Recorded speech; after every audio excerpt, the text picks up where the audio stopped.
नमस्कार दोस्तों, स्वागत है आप सभी का आपके अपने यूट्यूब चैनल ऑब्जेक्टिव सेंटर पर। दोस्तों, इस वीडियो में हम लोग ऑफिशियल क्वेश्चन पेपर देखने वाले हैं इलेक्ट्रीशियन फर्स्ट ईयर के। यहाँ पर देख सकते हैं जो कि 29 अगस्त 2024 को दोस्तों ये पेपर हुआ है।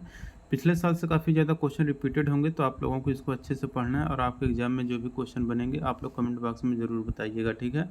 और यहाँ पर देखिए पहला क्वेश्चन करें, विद्युत ट्रांसफार्मर में टैप परिवर्तक का उद्देश्य क्या है। तो देखिए टैप परिवर्तक जो होता है दोस्तों, इसका प्रयोग हम लोग द्वितीयक वोल्टेज स्थिर बनाए रखें इसलिए यूज करते हैं, ठीक है। दूसरा क्वेश्चन यहाँ पर कहा गया कि सोल्डरिंग विधि का कौन सा विधि ये दिखाया गया है। तो ये आपको गन दिख रहा होगा, तो ये आपका सोल्डरिंग गन है, ठीक है। ऑप्शन नंबर डी यहाँ पर करेक्ट हो जाएगा, सोल्डरिंग गन। तीसरा क्वेश्चन यहाँ पर कहा कि चित्र में दिखाया गया वाट मीटर का प्रकार का बताइए। तो ये जो आपको वाट मीटर का प्रकार दोस्तों दिखाया गया है, यह वाट मीटर का प्रकार है दोस्तों आपका 2 एलिमेंट 3 फेज वाट मीटर। तो 2 अवयव 3 कला वाट मीटर आपका करेक्ट आंसर हो जाएगा। चौथा क्वेश्चन है कि मानक उपकरणों पर लोडिंग प्रभाव के कारण कौन सा कारक प्रभावित होता है। तो मानक उपकरणों पर लोडिंग प्रभाव के कारण जो कारक प्रभावित होता है वह लो सेंसिटिविटी कम संवेदनशीलता वाला होता है।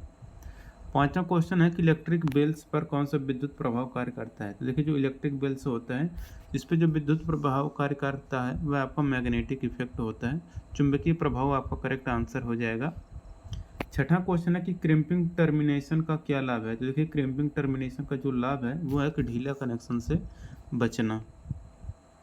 इसके बाद दोस्तों यहाँ पर 7 नंबर का क्वेश्चन यहाँ पर देखिए कहा गया है, गीजर के बाहरी वार आवरण और आंतरिक टैंक के बीच ऊष्मारोधक के रूप में किस सामग्री का उपयोग किया जाता है। तो गीजर के बाहरी आवरण और आंतरिक टैंक के बीच ऊष्मारोधक के रूप में जिस सामग्री का उपयोग किया जाता है वह ग्लास वूल होता है।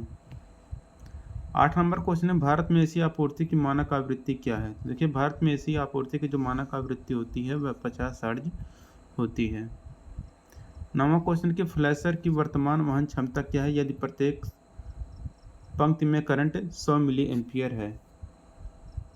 तो ये होगा दोस्तों आपका जो रहेगा आपका वो रहेगा आपका 300 मिली एम्पियर। 10 नंबर क्वेश्चन है कि तांबे के परमाणु के तीसरे कोष में कितने इलेक्ट्रॉन होते हैं। तो देखिए तांबे के परमाणु के तीसरे कोष में जो इलेक्ट्रॉन होते हैं वह 18 इलेक्ट्रॉन होता है।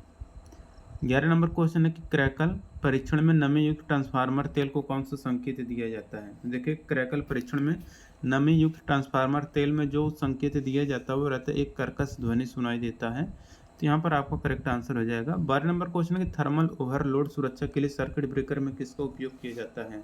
तो थर्मल ओवरलोड सुरक्षा के लिए सर्किट ब्रेकर में जिसका हम लोग उपयोग करते हैं वह बाई मेटालिक स्ट्रिप होता है।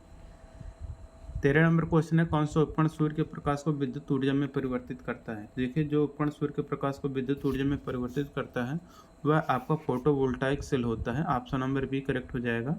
14 नंबर क्वेश्चन कह रहा है कि चित्र के अनुसार दिखाया गया शंट प्रतिरोध सामग्री का नाम क्या है। तो आपको जो दोस्तों को शंट प्रतिरोध सामग्री दिखाया गया है यह आपका मैग्नीन है, तो मैग्नीन आपका करेक्ट आंसर हो जाएगा। 15 नंबर क्वेश्चन है कि कंडक्टर का व्यास दोगुना होने पर उसके प्रतिरोध मान में क्या परिवर्तन होता है। तो कंडक्टर का व्यास दोगुना होने पर उसके प्रतिरोध मान में 4 गुना तक घट जाता है, ठीक है। 16 नंबर क्वेश्चन है कि टेनन आरी के कुंद दांतों को तेज करने के लिए किस फाइल का उपयोग किया जाता है। देखिए जो टेनन आरी होता है इसके कुंद दांतों को तेज करने के लिए जो हम लोग फाइल यूज करते हैं वह ट्रायंगुलर फाइल होता है, त्रिकोणीय file. Option number D correct हो जाएगा। 17 नंबर क्वेश्चन है, यदि लोड बढ़ जाए तो सेल के टर्मिनल वोल्टेज पर क्या प्रभाव पड़ता है। तो देखिए यदि लोड बढ़ जाए तो सेल का टर्मिनल वोल्टेज पर जो प्रभाव पड़ता है वह घट जाता है।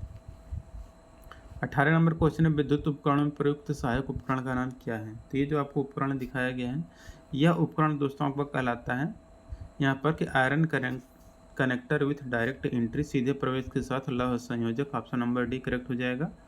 19 नंबर क्वेश्चन कहेंगे प्रति इकाई ठोस कोण पर प्रकाश स्रोत द्वारा दिए गए चमकदार प्रवाह को क्या कहा जाता है, जिसको हम लोग कहते हैं luminous intensity. Option number B correct हो जाएगा। 20 नंबर क्वेश्चन है, किस बल्ब का प्रतिरोध सबसे कम होगा। तो देखिए जिस बल्ब का प्रतिरोध सबसे कम होगा वो रहता है आपका 240 वोल्ट और 500 वाट, ठीक है। 21 नंबर क्वेश्चन यहाँ पर कहा गया है, यदि चालक अनुप्रस्थ काट का क्षेत्रफल दोगुना कर दिया जाए तो उसके प्रतिरोध के मान में क्या परिवर्तन होगा। तो यदि किसी चालक अनुप्रस्थ काट के क्षेत्रफल को दोगुना कर देंगे तो उसका प्रतिरोध देखिए R इक्वल टू होता है रो यल अपन ए होता है। क्षेत्रफल को अगर हम लोग दोगुना इसको बढ़ाएंगे तो प्रतिरोध दोगुना घट जाएगा। तो 2 गुना घट जाएगा, यहाँ पर आपका करेक्ट आंसर हो जाएगा। 22 नंबर क्वेश्चन है कि सर्किट का कुल आउटपुट वोल्टेज क्या है। देखिए सर्किट का ये जो आपको कुल आउटपुट वोल्टेज आएगा, ये दोस्तों आपका आएगा 4.5 एम्पीयर वोल्ट, क्योंकि समानांतर में जो वोल्टेज होता है दोस्तों आपका जुड़ जाता है, ठीक है। तो 1.5 रहेगा यहाँ पर 3 बार, तो यहाँ पर 4.5 हो जाएगा। अब 23 नंबर क्वेश्चन है कि रंग कोडिंग विधि द्वारा प्रतिरोधक के प्रतिरोध के मान की गणना करें। तो रंग कोडिंग विधि द्वारा प्रतिरोधक के प्रतिरोध मान की यहाँ पर जो आप गणना करेंगे वो आपका आएगा दोस्तों यहाँ पर 26 × 10 घात 3 ओम ±10%। यहाँ पर ऑप्शन नंबर ए करेक्ट हो जाएगा। 24 नंबर क्वेश्चन है चित्र में चुंबक का कौन सा गुण दर्शाया गया है। तो देखिए चित्र में चुंबक का जो गुण दर्शाया गया है वह आपका direct property, option number C correct हो जाएगा, डायरेक्ट प्रॉपर्टी। 25 नंबर क्वेश्चन है कि 3 फेज प्रणाली में बहुत कम लगेगी पावर फैक्टर का मुख्य कारण क्या है। तो 3 फेज प्रणाली में बहुत कम लगेगी पावर फैक्टर का जो मुख्य कारण है वो आपका reactive power due to more inductive load, अधिक प्रेरक भार के कारण प्रतिक्रियाशील शक्ति। 26 नंबर क्वेश्चन है कौन सा वायरिंग इंस्टॉलेशन सिस्टम अर्थिंग का उपयोग करता है। देखिए जो वायरिंग इंस्टॉलेशन सिस्टम अर्थिंग का उपयोग करता है वो रहता है आपका सब स्टेशन यानी कि उपकेंद्र, ऑप्शन नंबर सी करेक्ट हो जाएगा। 27 नंबर क्वेश्चन यहाँ पर कहा गया कि आगत बिजली आपूर्ति में प्रदान किए गए फ्यूज कट का उद्देश्य क्या है। तो आगत बिजली आपूर्ति में प्रदान किए गए फ्यूज कट का जो मेन उद्देश्य रहता है यह सुनिश्चित करने के लिए कि लाइन अतिभार नहीं है।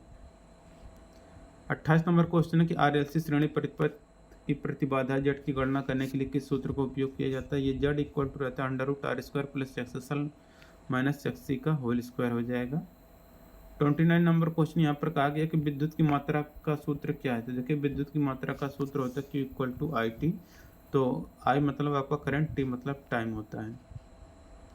30 नंबर क्वेश्चन यहाँ पर कहा गया ट्रांसफार्मर में कंजर्वेटर टैंक का उद्देश्य क्या है। तो देखिए ट्रांसफार्मर में कंजर्वेटर टैंक का जो मेन कार्य होता है वो रहता है कि लोड भिन्नता के कारण तेल स्तर के विस्तार की अनुमति देता है।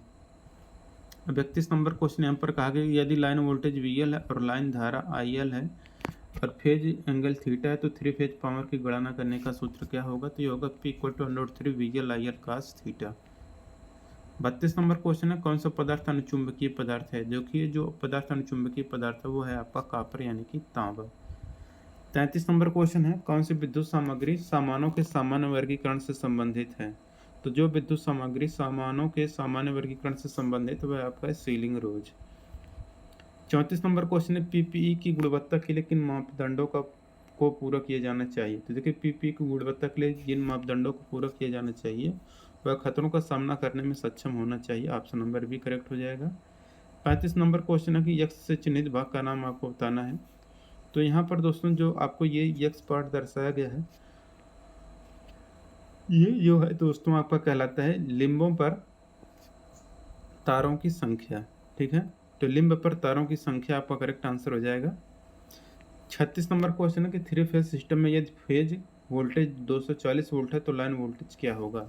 ये होगा दोस्तों आपका 415 वोल्ट। 37 नंबर क्वेश्चन है उपभोक्ता मुख्य बोर्ड में सेवा संयोजक आपूर्ति किस स्थान से जुड़ी होती है।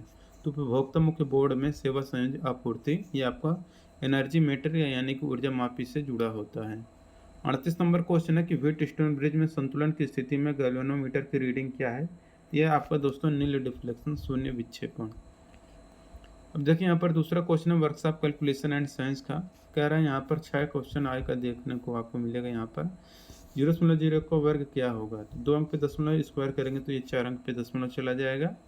1 इंच में कितने mm होते हैं। तो 1 इंच में 25.4 mm होता है, ठीक। तीसरा क्वेश्चन है द्वितीय ऑर्डर लीवर का उदाहरण कौन सा है। तो वह दोस्तों आपका बोतल ओपनर।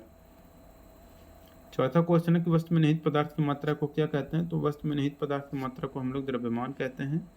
पांचवा क्वेश्चन है कि ऊष्मा की SI इकाई क्या है। देखिए ऊष्मा की SI इकाई दोस्तों होता है यहाँ पर आपका जूल।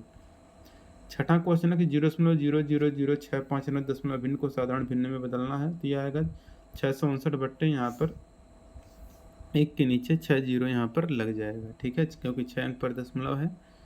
इंजीनियरिंग ड्राइंग के दोस्तों यहाँ पर 6 क्वेश्चन देखने को मिलेगा। कह रहे ये जो सिंबल है किस प्रकार का सिंबल है। तो ये सिंबल है आपका दोस्तों पानी का। तो पानी यहाँ पर वाटर आपका करेक्ट आंसर हो जाएगा, ठीक है। दूसरा क्वेश्चन यहाँ पर जो है लकड़ी का हथौड़ा दिख रहा है ये आपको फिगर में, तो इसी को हम लोग मैलेट बोलते हैं, लकड़ी के हथौड़े को हम लोग मैलेट बोलते हैं। तीसरा क्वेश्चन है मानक के अनुसार कौन सा तीर सही है, तो देखिए तीर आपका लंबा होना चाहिए, ठीक है। तो ये तीर जो लंबा दिखेगा वही आपका करेक्ट आंसर हो जाएगा। ऑप्शन नंबर यहाँ पर बी वाला करेक्ट आंसर हो जाएगा। चौथा क्वेश्चन है यहाँ पर देखिए कौन सा ड्राइंग आयाम सही है, तो देखिए जो आपका डायमेंशन होता है एरो के ऊपर दर्शाया जाता है, तो ये वाला सही है, ये वाला आपका गलत हो जाता है, ठीक है। तो इस तरीके से दोस्तों यहाँ पर देखेंगे तो यहाँ पर भी ये आपका गलत हो जाएगा, नीचे दिखा रहा है। तो ऐसा जहाँ पर आपको दिखे कि हमेशा एरो के ऊपर रहे वो यहाँ पर देख सकते हैं एरो के ऊपर, एरो के ऊपर है, ये भी आपका एरो के ऊपर है। ऑप्शन नंबर डी यहाँ पर करेक्ट हो जाएगा। पांचवा क्वेश्चन उपकरण का नाम बताना है, तो देखिए आपको तो ये हथौड़ा दिख रहा है, ऊपर का पिन है जो ये आपका बाल की तरह दिख रहा है, तो आपका बाल पिन हैमर हो जाएगा। तो बाल पिन हैमर यहाँ पर ऑप्शन नंबर सी यहाँ पर करेक्ट हो जाएगा। छठा क्वेश्चन आपको सेट स्क्वायर को नाम बताना है, तो ये देखिए आपको ये और ये दोनों सिराएं बराबर हैं, तो आपको 45 डिग्री सेट स्क्वायर हो जाएगा। ऑप्शन नंबर सी यहाँ पर करेक्ट हो जाएगा। इसके बाद यहाँ पर देखिए एम्प्लॉयबिलिटी स्किल का प्रश्न देखने को मिलेगा।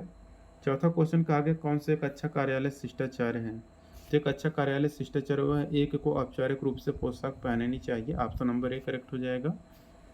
देखिए यहाँ पर दूसरा क्वेश्चन है कंप्यूटर आउटपुट डिवाइस कौन सा है, तो देखिए कंप्यूटर आउटपुट डिवाइस है आपका प्रिंटर। तीसरा क्वेश्चन है कि आपको यहाँ पर विषम को चुनना है, तो थैंक्स, सॉरी और प्लीज बोलने वाले शब्द हैं, जबकि पेपर आपका सॉलिड वस्तु है, ठीक है। चौथा क्वेश्चन यहाँ पर है कि वेब ब्राउजर है, तो वेब ब्राउजर जो होता है इंटरनेट एक्सप्लोरर है, ठीक है। पांचवा क्वेश्चन है अपने आप को विकसित करने के लिए आपको क्या करना चाहिए, तो देखिए अपने आप को विकसित करने के लिए आपको खुद को जानना चाहिए, ठीक है। छठा क्वेश्चन है सीपीयू का फुल फॉर्म क्या है, तो सीपीयू का फुल फॉर्म होता है सेंट्रल प्रोसेसिंग यूनिट। सातवां क्वेश्चन है एक वह व्यक्ति है जो किसी व्यक्ति या संगठन के लिए काम करता है और उस काम के लिए भुगतान करना पड़ता है, वह वेज एम्प्लॉयड यानी कि नियोजित मजदूरी होता है। आठवां क्वेश्चन है कि ग्राहक शिकायतों से निपटने के लिए सीखने की ताकत क्या है, तो ग्राहक शिकायतों से निपटने के लिए लिसन, एम्पैथी, एपोलॉजी, रिएक्ट और नाउ है। नौवां क्वेश्चन है कौन सा सकारात्मक दृष्टिकोण का परिणाम नहीं है, तो देखिए सकारात्मक दृष्टिकोण का जो परिणाम नहीं है वो है आपका बोर्डम यानी कि उदासी। 10 नंबर क्वेश्चन का आगे करिकुलम वीटा को और किस रूप में भी संदर्भित किया जाता है, तो करिकुलम वीटा दोस्तों इसको हम लोग रिज्यूम के भी नाम से जानते हैं। 11 नंबर क्वेश्चन है कि एक व्यक्ति के रूप में आपके पास मौजूद क्षमताएं जो गुण हैं जो आपको जीवन और करियर में अच्छी तरह से बढ़ने में मदद करता है, वो आपका रहता है पर्सनल स्ट्रेंथ, व्यक्तिगत ताकत। 12 नंबर क्वेश्चन है एक वायरलेस तकनीकी जो लैपटॉप को इंटरनेट से जोड़ती है वह आपको वाईफाई कहलाता है। एनएपीएस का फुल फॉर्म क्या है, तो एनएपीएस का फुल फॉर्म है national apprenticeship promotion scheme. 14 number question है कि नैतिकता का अर्थ क्या है, तय करें कि मानव आचरण के लिए क्या सही है क्या गलत, यही आपका नैतिकता है, ठीक है। 15 नंबर क्वेश्चन है कि ग्राहकों की ज़रूरतों की पहचान करने का सबसे अच्छा तरीका क्या है, तो ग्राहक की ज़रूरतों की पहचान करने का जो सबसे अच्छा तरीका है कि उनसे बात करें और सर्वे करें। 16 नंबर क्वेश्चन है क्रोधी व्यक्ति की बॉडी लैंग्वेज कैसी होती है, देखिए क्रोधी व्यक्ति की जो बॉडी लैंग्वेज होती है वह आक्रामक होती है। ऑप्शन नंबर डी यहाँ पर करेक्ट हो जाएगा। 17 नंबर क्वेश्चन है कुछ ना कुछ विभिन्न प्रकार की इकाइयों से बनता है वो कौन सा, तो डाइवर्सिटी यानी कि विविधता है। 18 नंबर क्वेश्चन यहाँ पर कहा गया कि पेस्ट कमांड के लिए शॉर्टकट कुंजी क्या है, देखिए पेस्ट कमांड के लिए जो शॉर्टकट कुंजी है वह कंट्रोल+V है। 19 नंबर क्वेश्चन है वह शब्द जो किसी दूसरे शब्द के समान होता है लेकिन अर्थ में भिन्न होता है उसको हम लोग होमोफोन कहते हैं। 20 नंबर क्वेश्चन कहा गया कि क्रिया के वर्तमान प्रगतिशील काल के साथ रिक्त स्थान को भरें, ये the train is passing through the tunnel. Option number A correct हो जाएगा। 21 नंबर क्वेश्चन नाखून काटने वाला हाव भाव क्या दर्शाता है, तो देखिए नाखून काटने वाला जो हाव भाव है ये आपका इनसिक्योरिटी को दर्शाता है। 22 नंबर क्वेश्चन यहाँ पर दोस्तों कहा गया है जिस तरह से पैसा बचाया जाता है, खर्च किया जाता है और निवेश किया जाता है वह आपका फाइनेंशियल लिटरेसी होती है, वित्तीय साक्षरता आपका करेक्ट आंसर हो जाएगा। 23 नंबर क्वेश्चन है कि एक विकास मानसिकता वाला व्यक्ति हमेशा कैसा तैयार रहता है, तो एक विकास मानसिकता वाला व्यक्ति हमेशा बढ़ने, बदलने और सीखने के लिए हमेशा तैयार रहता है। 24 नंबर क्वेश्चन है कि सभी डिलीट की गई फाइलें कहाँ पर स्टोर की जाएंगी, तो देखिए जो सभी डिलीट की गई फाइलें होती हैं ये आपका रिसाइकिल बिन में स्टोर किया जाता है। 25 नंबर क्वेश्चन है कि आधुनिक संचार का नवीनतम प्रभावी साधन क्या है, तो आधुनिक संचार का नवीनतम प्रभावी जो साधन है आपका इलेक्ट्रॉनिक मेल है अपाची, इसलिए यहाँ पर आपका बी आंसर करेक्ट हो जाएगा। ठीक है, वीडियो अगर अच्छा लगा दोस्तों वीडियो को लाइक करें और अपने दोस्तों के साथ शेयर करें। मिलेंगे नेक्स्ट वीडियो में। Thank you.